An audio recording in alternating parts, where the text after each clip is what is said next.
Serve the people. Serve the people. And that is our commitment. And that is our commitment. We are True FM.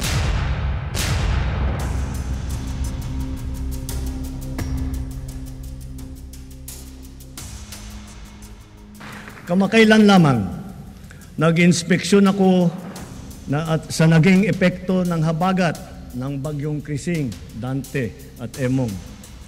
Kitang-kita ko na maraming proyekto para sa flood control ay palpak at gumuho. At yung iba, guni-guni lang. Huwag na po tayong magkunwari. Alam naman ng buong madla na nagkakaraket sa mga proyekto.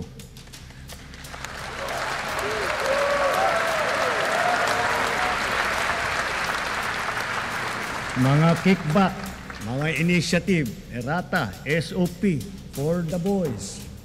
Kaya sa mga nakikipagsabuatan upang kunin ang pondo ng bayan at nakawin ang kinabukasan ng ating mga mamamayan, mahiya naman kayo sa inyong kapwa Pilipino.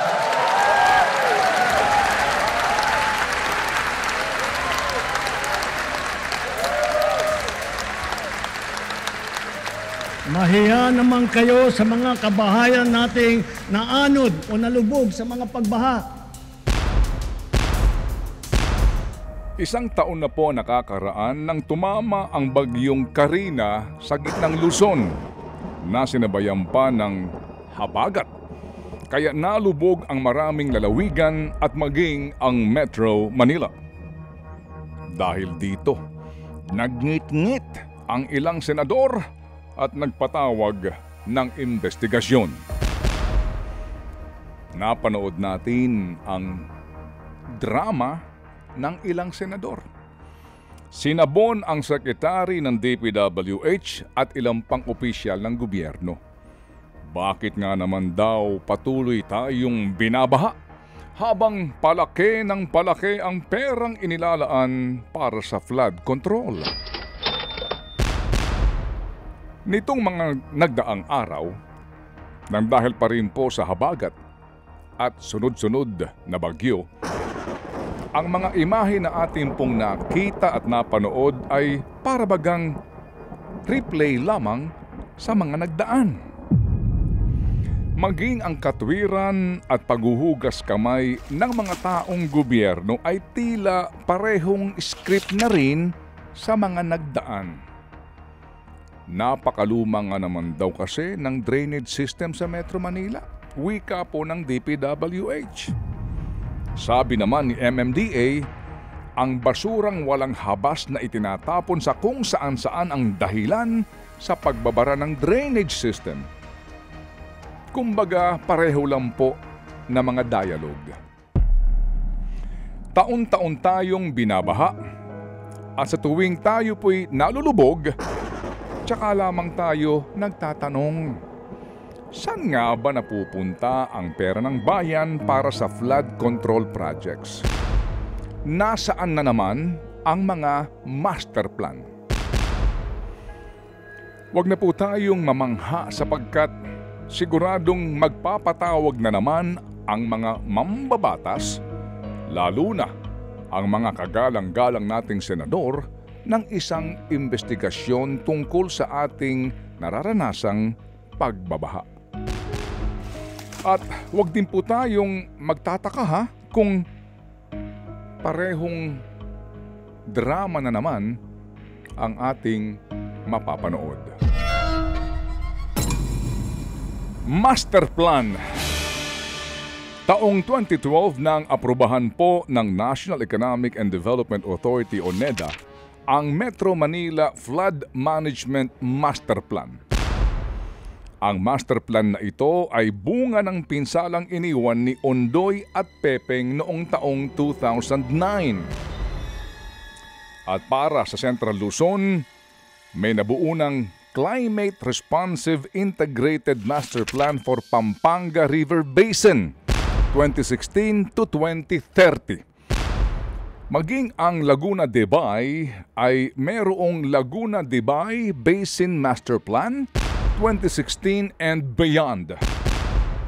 Sinasabi rin po ng DPWH na mayroong pong magkakahiwalay na mga master plan para sa 18 major river basin sa bansa.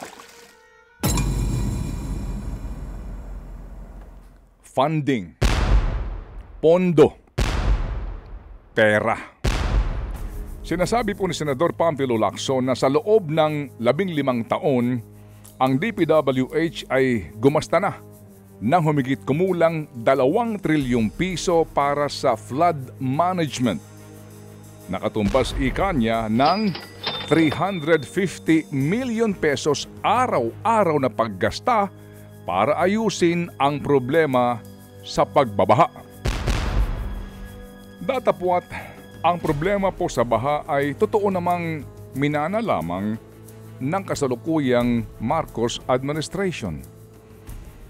Pero sa panahon ni Marcos Jr., ang may pinakamalaking nailaan na pondo sa flood control. Sa amin pong sariling pagsasaliksik at pagtukoy sa partikular na budget allocation sa panahon ng panunungkulan ni Pangulong Marcos Jr. Mula 2022 hanggang sa kasalukuyang taon ng 2025, 1 trillion 194 billion 591 million 902,000 pesos ang perang inilaan para sa mga programa ng DPWH sa sinasabing flood control. Himayin po natin ang mga ito hango sa probisyon ng General Appropriations Act. Taong 2022, kung saan nga po sa kalagitnaan ng taon ang simula ng panunungkulan ng Pangulong Marcos Jr., sa ilalim po ng Flood Management Program, ang pondo ay 128.97 billion pesos. Pero maliban dyan sa Flood Management Program na probisyon sa budget, may ilang pang nakasingit na probisyon gaya ng maintenance, repair and rehabilitation of flood control and drainage systems, structures and related facilities sa halagang 1.06 billion pesos. Sustainable Infrastructure Projects Alleviating Gaps o SIPAG. Flood Mitigating Structures Protecting Public Infrastructure/Facilities, halaga 62.93 billion pesos. Basic Infrastructure Program o BIP na halos pareho din ng SIPAG ang probisyon na nagsasabing Flood Mitigation Structures Protecting Public Infrastructure/Facilities, halaga 16.66 billion pesos. Suma total for 2022, 209 billion 613 million 148,000 pesos. Mula 2022, ito'y palaki ng palaki. Palaki ng palaki ang DPWH flood budget. Taong 2023, 279 billion 68 million 277,000 pesos. Taong 2024, 350 billion 716 million 963,000 pesos.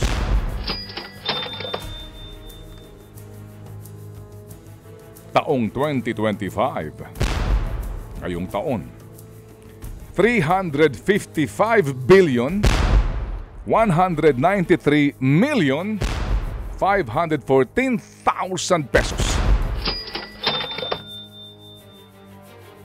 Suma total,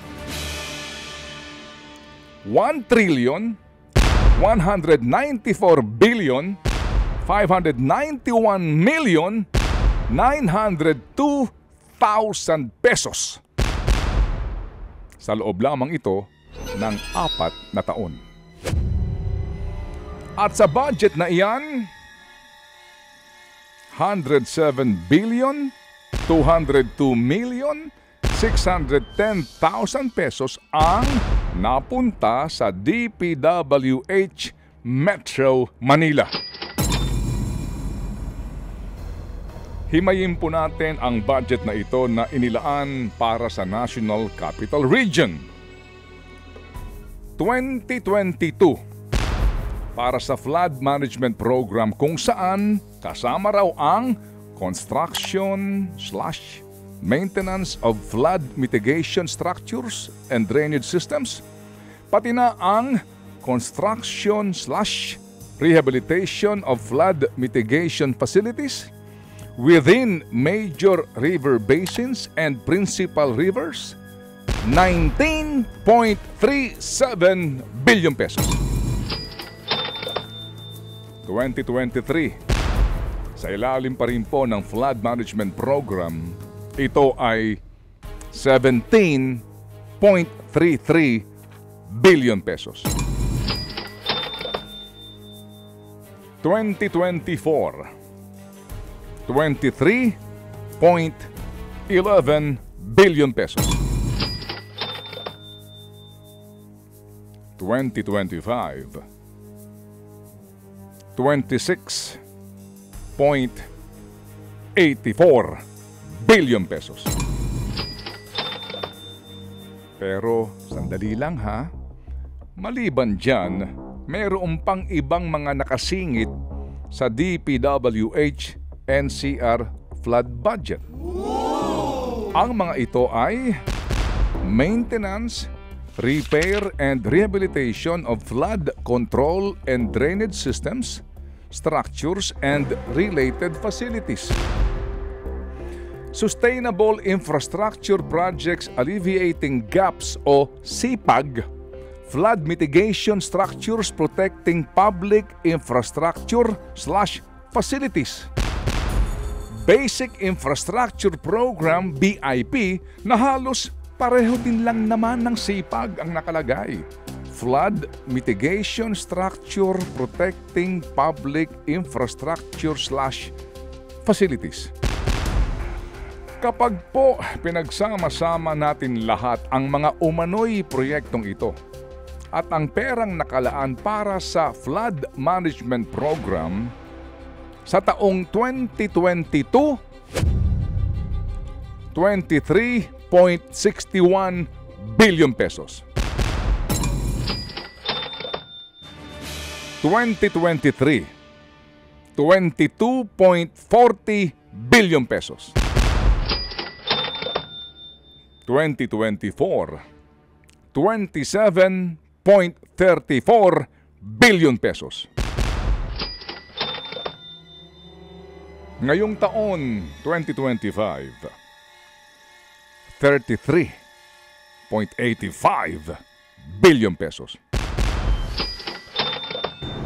Kaya naman, para po lamang sa Metro Manila o National Capital Region, ang kabuuang flood budget ay 107,202,610,000 pesos. At yan po ay sa loob lamang ng 4 na taon. Datapwat, take note, hindi pa kasama rito ang pondo na $500 million. Nakatumbas po ng humigit kumulang 25 billion pesos para sa Metro Manila Flood Management Project na inutang po ng gobyerno sa World Bank at Asian Infrastructure Investment Bank noong 2017, panahon ng Duterte administration. 84.79 million US dollars po ang counterpart ng Philippine government sa utang na ito. 7 taon ang implementasyon ng proyekto na dapat nga sana'y tapos na noong pang 2024. Pero humingi ng 2 taon na extension ang pamahalaan ng Pilipinas, kung saan ang bagong deadline ay November 2026. Sa nasabing Metro Manila Flood Management Project, dapat makapagpatayo ng bagong pumping stations. Subalit, sa report nga mga kapatid ng World Bank mismo, mula sa bilang na 20, naging 4 na lang ang bagong pumping stations. Tinukoy sa report ang iba't ibang mga suliranin na naman na kinaharap sa pagtatayo ng pumping stations kaya hindi ito natuloy. Sa 36 na orihinal na plano na pumping station sa Metro Manila, isa ang naayos at isa ang hindi na pinatakbo. Sa 34 na natirang pumping stations, sinasabi rin po sa naturang report na 15 pumping stations ang upgraded. 14 naman ang nagpapatuloy ang rehabilitasyon. At sa December 2025 pa ang inaasahang tapos nito. Habang ang 5 na natitira ay matatapos naman daw sa unang bahagi ng 2026. Ay oo nga pala. Para ngayong taon na 2025, ang MMDA ay meron ding sariling budget para sa Metropolitan Manila Flood Control Program na nagkakahalaga ng higit sa 601 million pesos. Noong nakaraang taon, 455.85 million pesos. 2023, 351.78 million pesos. At 2022, 1.41 billion pesos. Again, take note, ito po ay over and above sa mga nabanggit ko ng pondo para po sa flood control projects ng DPWH sa NCR. Taon-taon, pare-pareho pong mga imahe, pare-parehong mga pangangatwiran at turuan. Ngunit pataas ng pataas at palubha ng palubha ang baha. At palaki ng palaki ang perang ginagasta ng bayan. May mga dalubhasa pong nagsasabi na ang tumitinding baha na ating pong naranasan ngayon ay problemang hindi lamang malulutas sa pamamagitan po ng paglalaan ng pondo. Ito umano ay suliranin na maraming aspeto ang pinagmumulan, gaya ng patuloy na paglaki ng populasyon sa Metro Manila. Ang paggawa ng kalsada na siyang tumabon sa mga natural na daluyan ng tubig. Ang kawalang disiplina ng mga mamamayan sa pagtatapon ng basura. At ang mga paglabag sa mga batas na nangangalaga sa kalikasan. At ang pagbabago ng klima. Totoo, kailangan po ang pakikipagtulungan ng lahat. Kailangan ang kooperasyon ng mga mamamayan. Subalit, paano na kung hindi makikipagtulungan ang iba? At marami nga ang pasaway. Sa pagtatapon ng basura, may kaukulang probisyon sa Ecological Solid Waste Management Act of 2000 na nag-oobliga sa lahat ng lokal na pamahalaan na ayusin ang pangongolekta at pagtatapon ng basura. binibigyan po ng kapangyarihan ang estado na parusahan ang sino mang sasaway dito at sino man pong mga tao na nagtatapon ng walang pakundangan ng kanilang basura. Sino ang dapat nagpapatupad nito? Gobyerno. Sa pagtatayo ng kalsada o anuman pong istruktura na siyang babara o tatabon sa mga ilog at daluyan ng tubig, meron ding kaukulang mga batas. Bakit nangyari na ang mga ilog at daluyan po ng tubig na ito ay nabarhan at natayuan ng kung ano-anong istruktura? Kung hindi ito hinayaan ng gobyerno. Sino ngayon ang dapat umayos nito? Gobyerno. Tama naman talaga na dapat nga po'y makipagtulungan ang taong bayan sa problemang ito.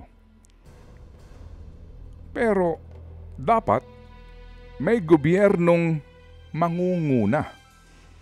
May gobyernong nagpapatupad ng batas. May gobyernong magiging halimbawa. May gobyernong tapat. May gobyernong hindi pasaway. May gobyernong hindi nagnanakaw. May gobyernong totoong nagbabantay. At hindi siya ang nangunguna sa pagsalakay sa kaban ng bayan. At sa sona nga po ng Pangulong Marcos noong Lunes, inamin na nga mismo ng Pangulo ang ginagawang pagnanakaw sa pera ng bayan sa flood control projects ng pamahalaan. Kamakailan lamang, nag-inspeksyon ako sa naging epekto ng habagat ng bagyong Krising, Dante at Emong. Kitang-kita ko na maraming proyekto para sa flood control ay palpak at gumuho. At yung iba, guni-guni lang. Huwag na po tayo magkunwari. Alam naman ng buong madla na nagkakaraket sa mga proyekto.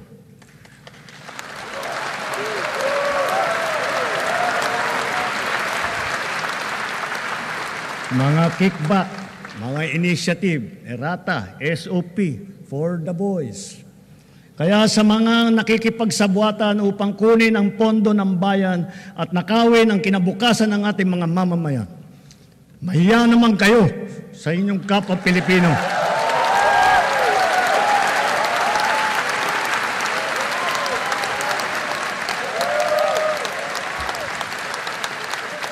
Mahiya naman kayo sa mga kabahayan nating naanod o nalubog sa mga pagbaha. Mahiya naman kayo, lalo sa mga anak natin na magmamana sa mga utang na ginawa ninyo nang binulsan nyo lang ang pera. Mahiya naman kayo.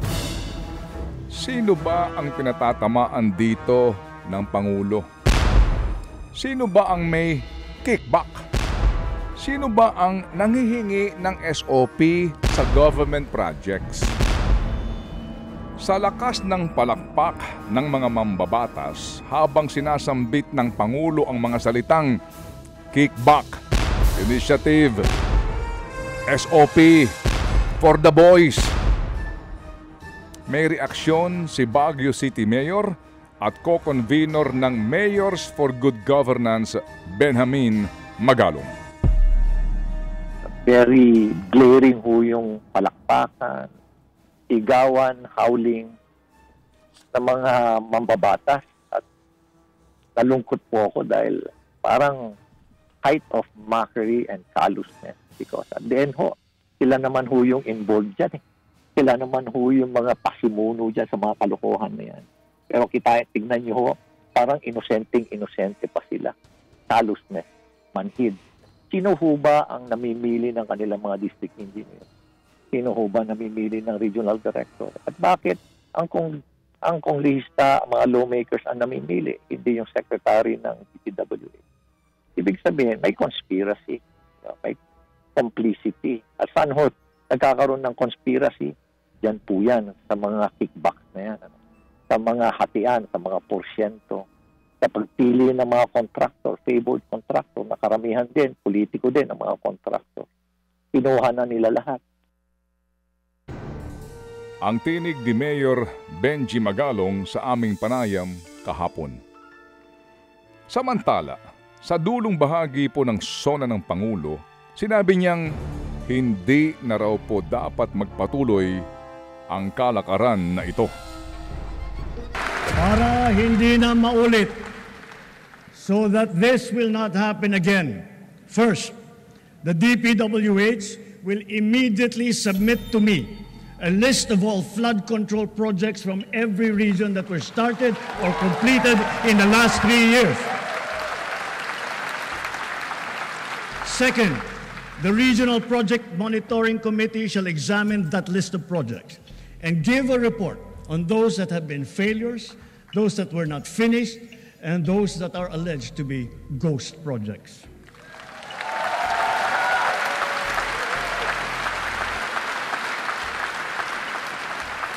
And third, we will publish this list.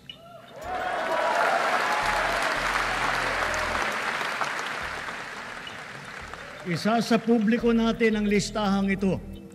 Kaya ang publiko na saksi sa mga proyektong ito ay malayang suriin ang listahan at magbahagi ng kanilang nalalaman para makatulong sa ating investigasyon.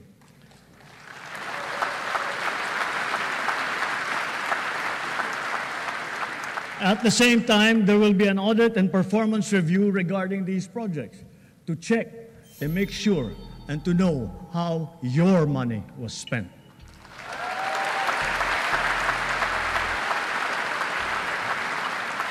Sa mga susunod na buwan, makakasuhan ang lahat ng mga lalabas na may sala mula sa investigasyon, pati na ang mga kasabwat na kontratista sa buong bansa.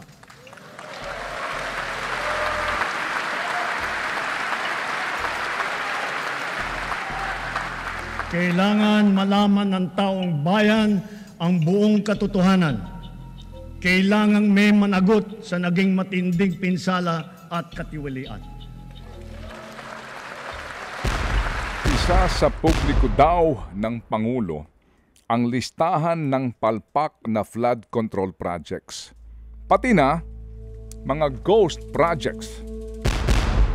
Isa sa publiko raw ang mga audit na gagawin sa mga proyektong ito. At sa mga susunod na buwan, makakasuhan ang lahat ng mga may sala. Pati na ang mga kasabwat na kontratista sa buong bansa. Malalaman daw ng taong bayan ang buong katotohanan. Mga salita ng Pangulo. Mga pangako na naman niya. Mere words. Matupad kaya? Mangyari kaya? Kung hindi, baka ibalik sa kanya ang mga salitang mahiya ka rin. At habang aasa na naman po ang taong bayan sa mga pangakong ito, tumalab naman kaya ang mga patama ng Pangulo? Mahiya naman kaya ang mga walang ya? Ano sa palagay niyo? Think about it.